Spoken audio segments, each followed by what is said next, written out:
Lumikha ng ingay ang balitang sumabog ngayong araw. Ang ilan sa mga generals at miyembro ng army ay nagdeklara ng kanilang pagsuporta kay Maricel matapos mapatunayang may mga katiwalian sa administrasyon ni President Bongbong Marcos. Lumakas ang mga panawagan para sa kanyang pagbibitiw mula sa Malacanang matapos ng mga revelasyon ng korupsyon. Ayon sa mga ulat, ilang matataas na opisyal ng militar ang nagsagawa ng isang pulong kasama si Maricel kung saan nila ipinahayag ang kanilang pagkadismaya sa kasalukuyang administrasyon. Ang mga akusasyon ng katiwalian ay nagmula sa mga insider report na naglabas ng detalye ukol sa mga irregularidad sa paggamit ng pondo ng gobyerno. Itinanggi naman ni Pangulong Marcos ang mga alegasyon ngunit hindi ito napigilan ang paglakas ng panawagan para sa kanyang pagbibitiw. Sa kabila ng mga pagtatanggi, lumakas ang panawagan mula sa iba't ibang sektor ng lipunan para sa accountability at transparency. Ang suporta ng militar kay Maricel ay tila nagdagdag ng pressure sa administrasyon ni Marcos na ngayon nahaharap sa isang malaking krisis. Sa mga susunod na araw, inaasahang maglalabas ng pahayag ang Pangulo ukol sa mga isyong ito. Well, ito nga ang balita ng ating pagkakatutukan. Ngunit bagong lahat, siguraduhin mag-subscribe at i-hit ng notification bell para sa patuloy na pagtutok sa mga suyap ng bagong balita sa tunay na boses ng masa.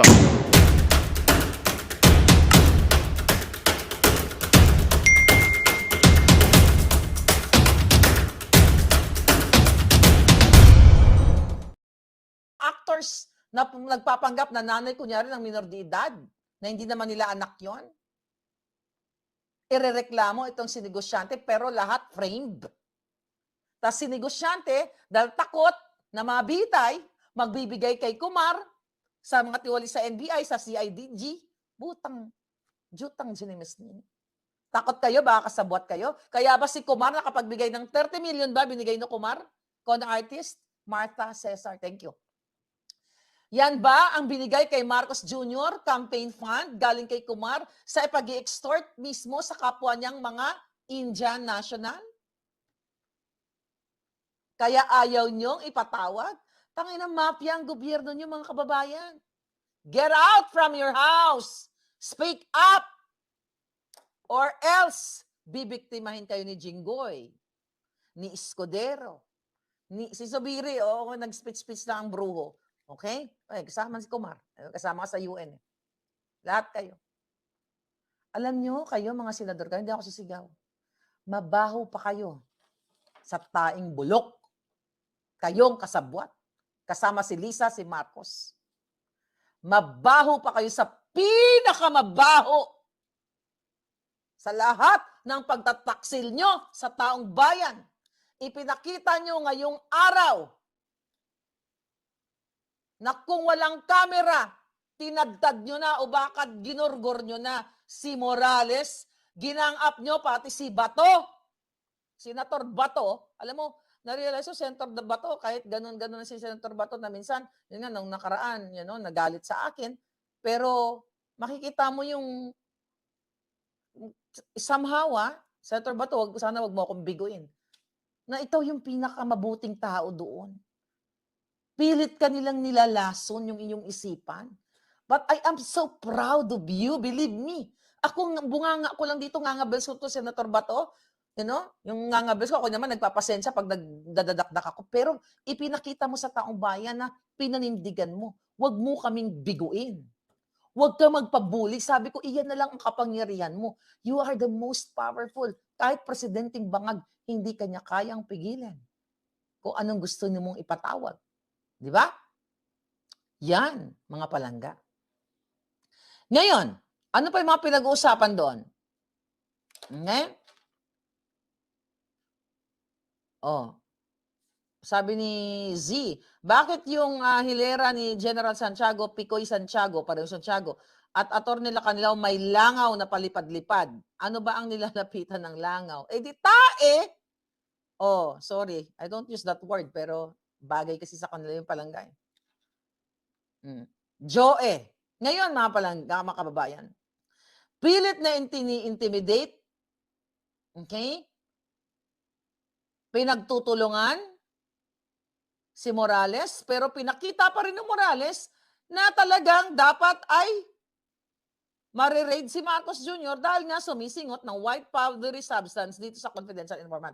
Okay, Senator Bato pala, balikan ko yung sa confidential informant. Pulis ka kamo, di ba? Bakit mo pinipilit na ma-jeopardize yung confidential informant? Pero kung pipilitin mo ko, baka sabihin ko. Okay? Baka ako, pag pinilit ko, sasabihin ko, may mga kulo na nga lumabas dyan eh. Di ba? Ngayon, ayun, Senator Bato, ang ganda-ganda ng post ko sa'yo, 2 hours. Ito yung damdamin ko while watching. Sabi ko, love ka na namin, Senator Bato. Maisog na nindigan, i-contempt mo na si Jinggoy o kaya ibalik mo sa kulungan. Yun ang sabi ko. Di ba? Yung isa pa, yung General Santiago, yung I am everything. Anong ginawa ng General Santiago na yun? Ano pinagyayabang mo? Di ka na lang manahimik 7 feet below the ground. Kayabang mo. Anong mga drama-drama mo? Kunyari, binubulya-bulyawan niya si Romy. Alam mo, eto kayo Romy at Picoy, kayong dalawa. Actually, hindi ako galit sa inyo eh. Naawa ako sa inyo kasi napasubo kayo. Naintindihan ko siguro nung doon sa video, concerned din kayo kay Morales, pero kailangan nyo mandindigan. Si Morales, walang kamuwang-muwang.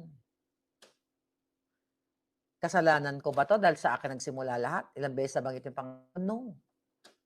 Kasalanan ni Marcos Jr. kasi nung March 11, siya ay suminghot ng bonggang-bongga ayon sa confidential informant. Anong kasalanan ni Morales? Na kahit ano pang gawin mong mga ano tawag ni Escudero, yung pagiging makata mo, Bukbok. Yan ang pangalan mo, si Senator Bukbok. Di ba tawagan naman nila Senator Bato sa mga kakosa nila, Bok. O ikaw, Bukbok. Matigas nga lang, Bukbok man. Alright? Ikaw, General Santiago, napakayabang mo kung wala namang kwenta yung sinabi doon. Dapat nung Senator Bato, inano mo na yun eh. Tinigil mo na kasi senseless, walang sustansya. Ang yabang pa, kayo, ganyan, mas tuto kayo sumunod sa protocol. Ano ka doon, principal? Nag-teacher-teacheran ka doon, Dodong? Gurangtot. Gurang naman din ako, pero mas gurangtot ka sa akin. Alpot. Anyway, alam mo, habang nakahiga ako, buborlog na ako ng ganyan. Sabi ko, tangina, hindi pa ba to, i-interrogate si Picoy at ganyan-ganyan. Wala, hindi talaga bumalik. Tapos sabi niya, I am everything. Really? God ka? God ng mga extorsionista?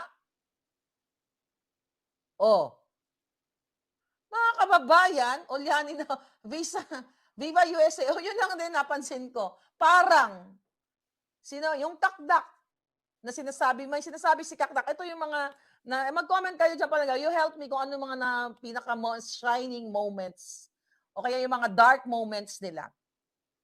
Sabi nung Kakdak na nagkukwento siya, na, tika lang yung kuko ko may mga chocolate eh, baka, nasa Marley Candumi ng kuko, mga alpot. Okay, anyway, mga palangga, eto na mga chika boom. Gano'n ko na yung kamay ko para hindi makita yung tsokolate sa likod. Alright, so ito, ganito. Tago ko na lang. Mga kababayan, ito ang chika ni Kakdak. Na in-interview kami ni Tuning, yun, isa pa yun, kasabot ni Lisa yun. Di ba, interview ni Lisa. Anyway, wag natin si Tuning. Nang kwenta, basura, tae din yun. Okay? Ang sabi niya, hindi ayoko nang patulan siya kasi ang layo ng salary grade namin, undersecretary ako. Wow! Napakahambog niyo. Kawatan lang naman kayo dyan sa gobyerno. Salary grade mo malayo. Palunukin kita ng 1 milyon eh. 1 milyong bato. Joke lang. Wala ako 1 milyon.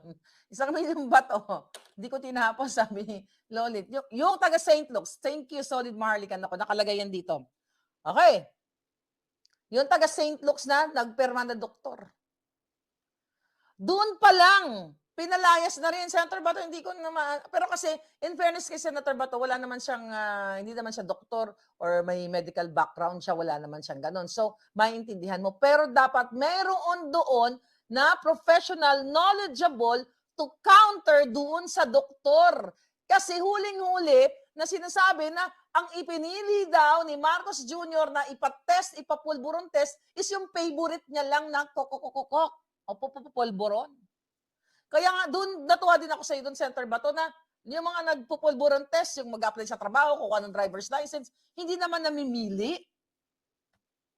At yung kay Inday Sara, hindi lang yung favorite ni Kuting ang nandoon. Ilang klase yun. Pinakita na natin sa inyo yun. So doon pa lang sinungaling na yung doktor, dapat contempt yun. Walang 2 minutes na pulburon test.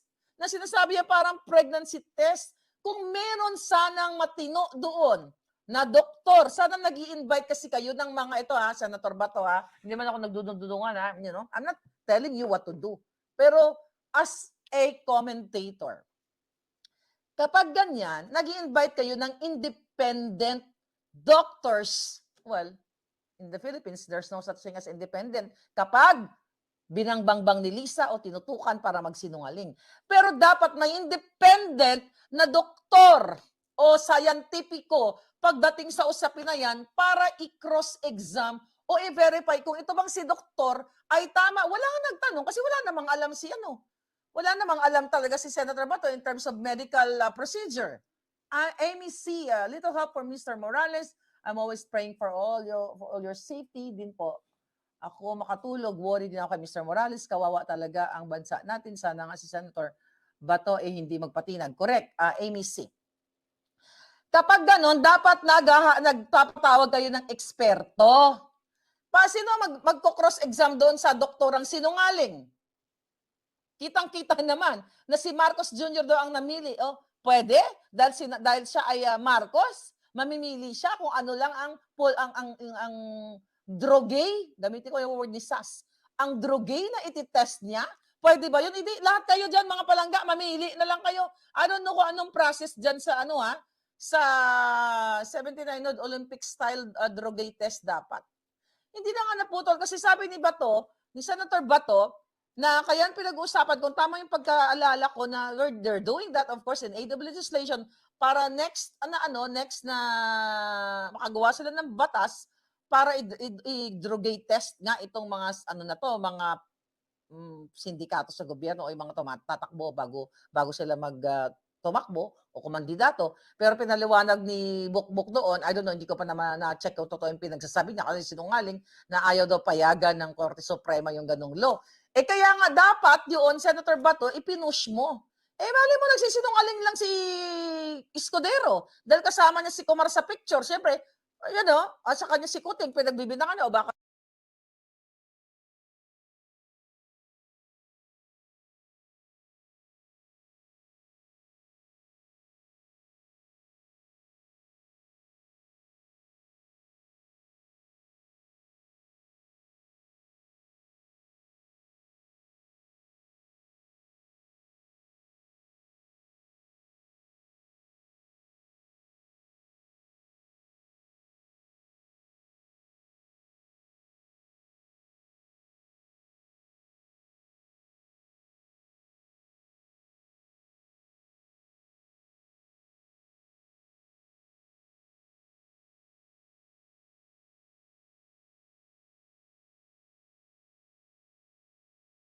sorry. Ayan na, may audio na. Mute, na-mute ako ang ano ko kasi kanina pa ba ako lang audio? Oh my gosh, 103. 103 lang, no sound. Okay na. I'm good, darling. Okay, we're good. Okay na. Thank you. Okay na. So ngayon, mga kababayan, ano pa yung mga isinulat ko dito sa listahan ko kanina na gusto kong pag-usapan? Okay, habang nanonood ako, nagno-notes ako. Okay? Yung Del Valle.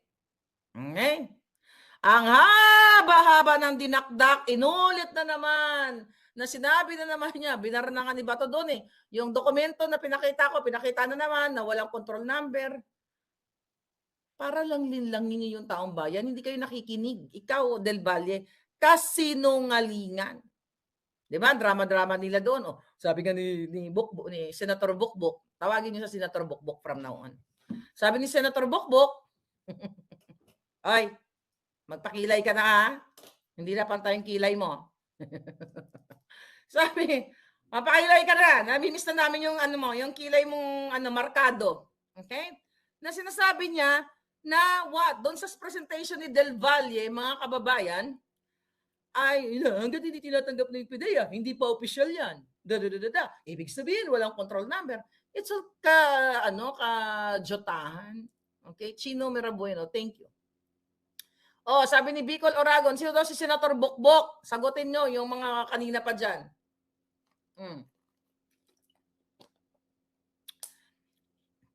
Okay?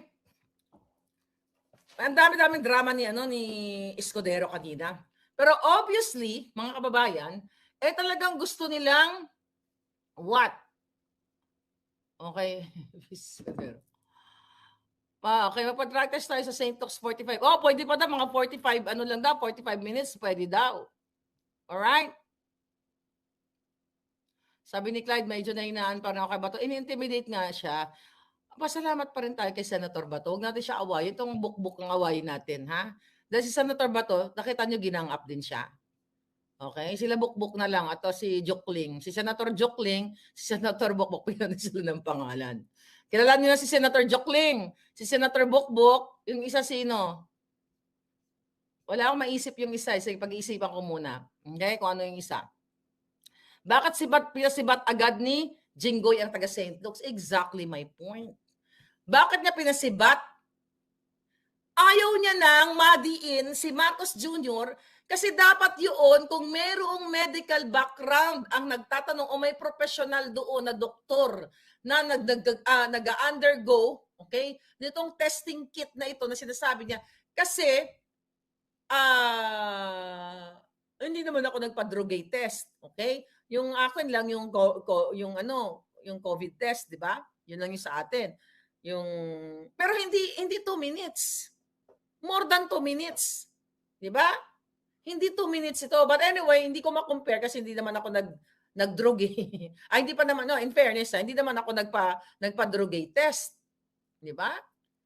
Hindi naman ako dinidemand na magpa-drugate test, pero bakit hindi? Bili nga ako ng kit. Magpa-drugate ako live. Yes, gawin natin yon. Magpa-drugate ako, ha? Dito live natin. Magpapabili ako ng test kit para for fun. Baka sakali si Kuting magpa-drugate test.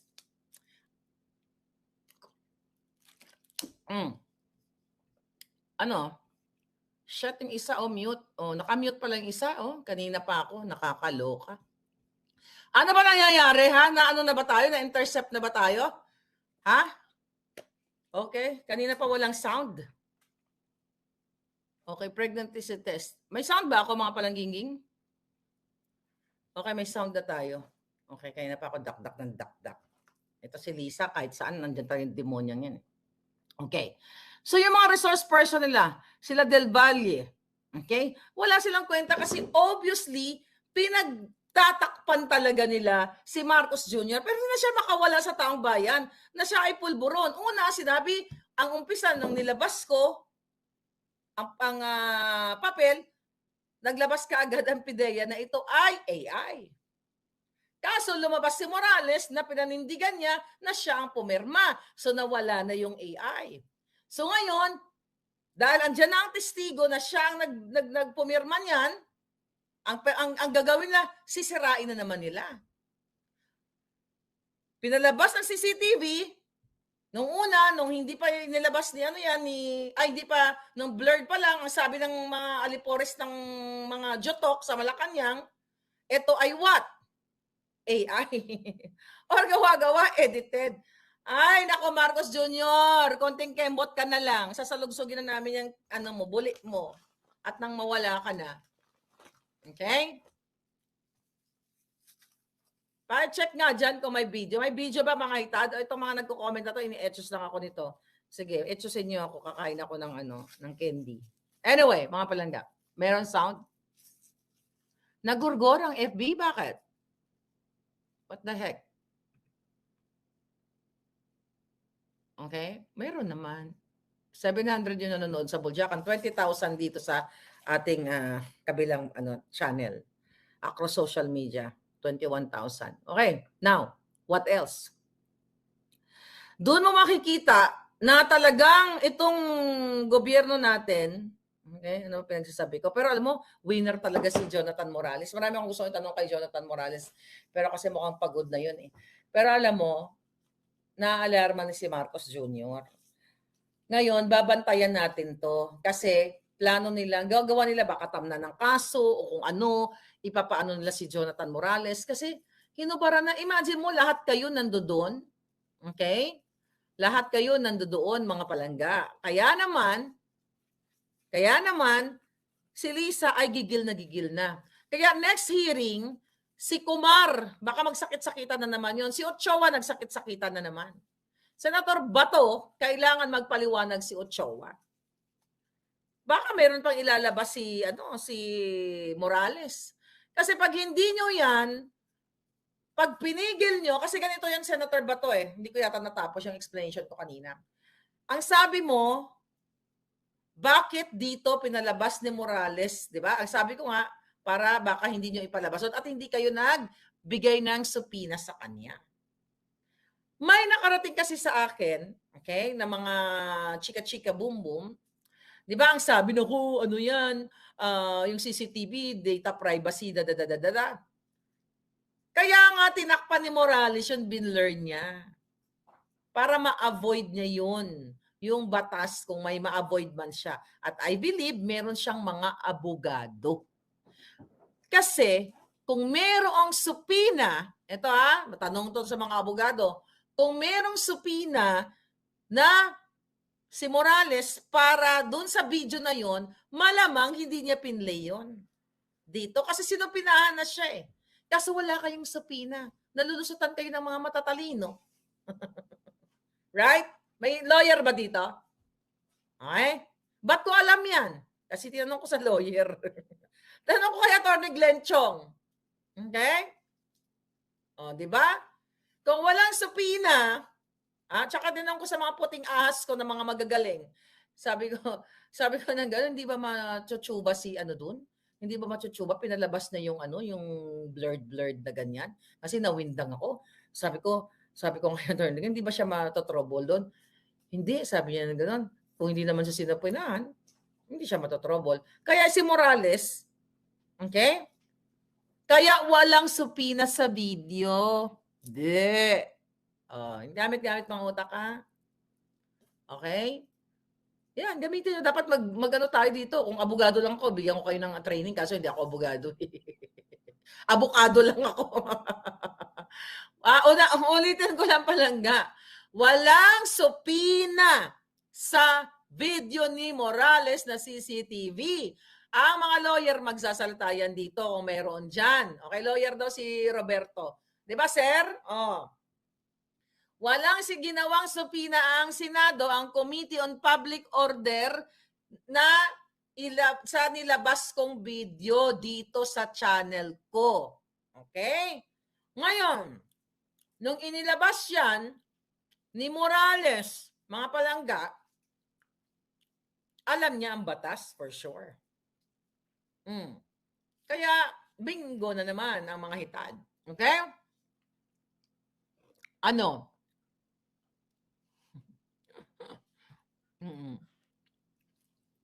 Naisan kayo ng matatalino, sabi ni Evelyn ko. So, yeah.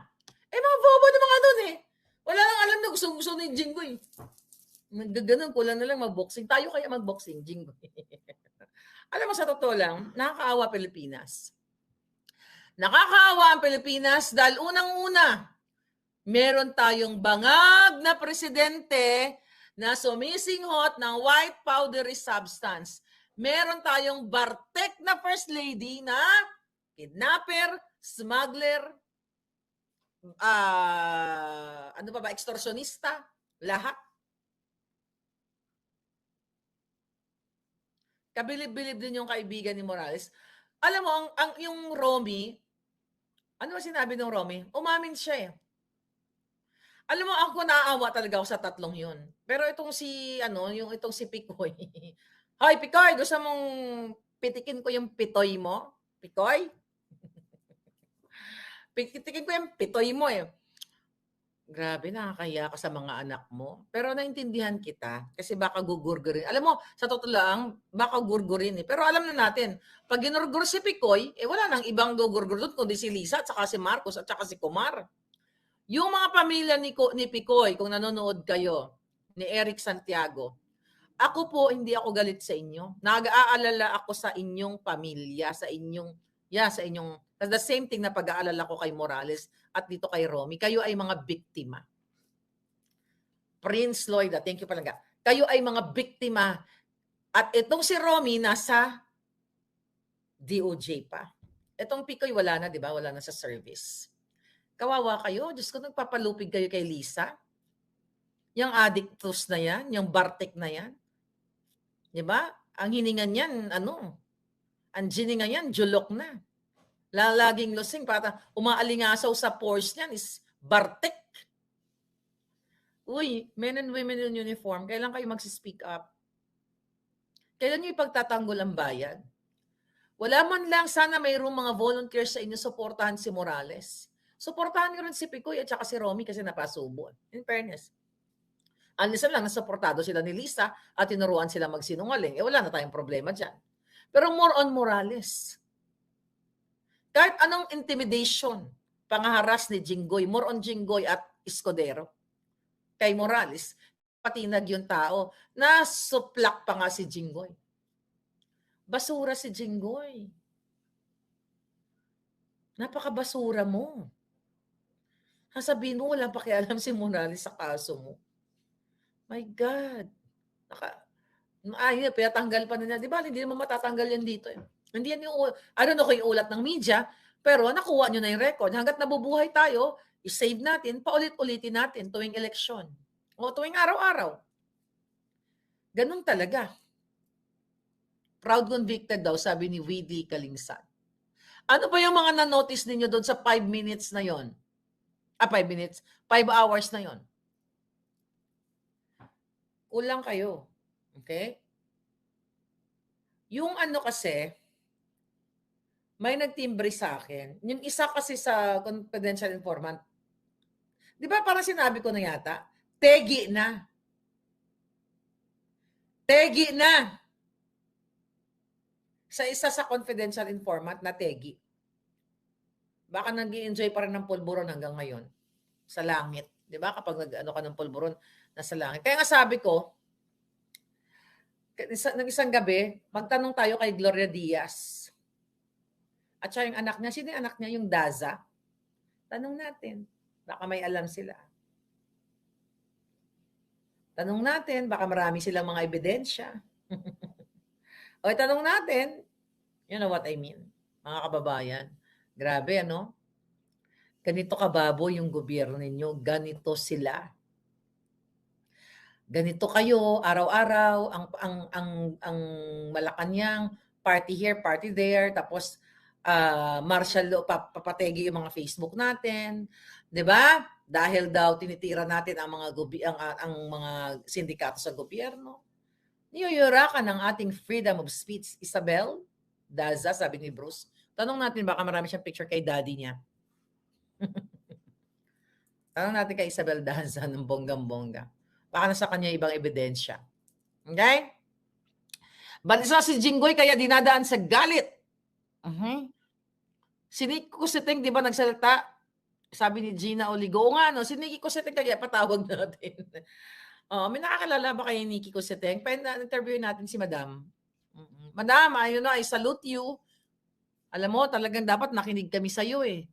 Nabudol, dapat talaga huli naman talaga pagsisisi. Ikaw ang maingay din dati na sinasabi mong bangag itong presidente.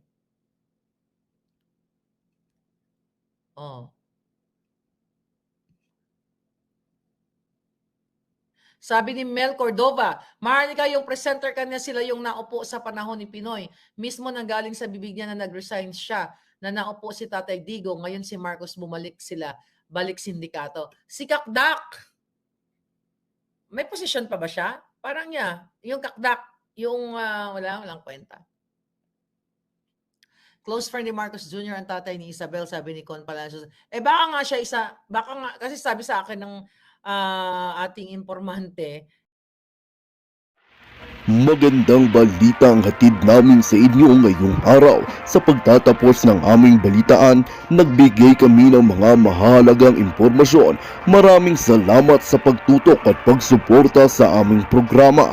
Huwag kalimutang manatili sa mga susunod na araw para sa mga bagong balita at mga kwento na dapat nating abangan. Mula sa Boses ng Masa, magandang araw Pilipinas!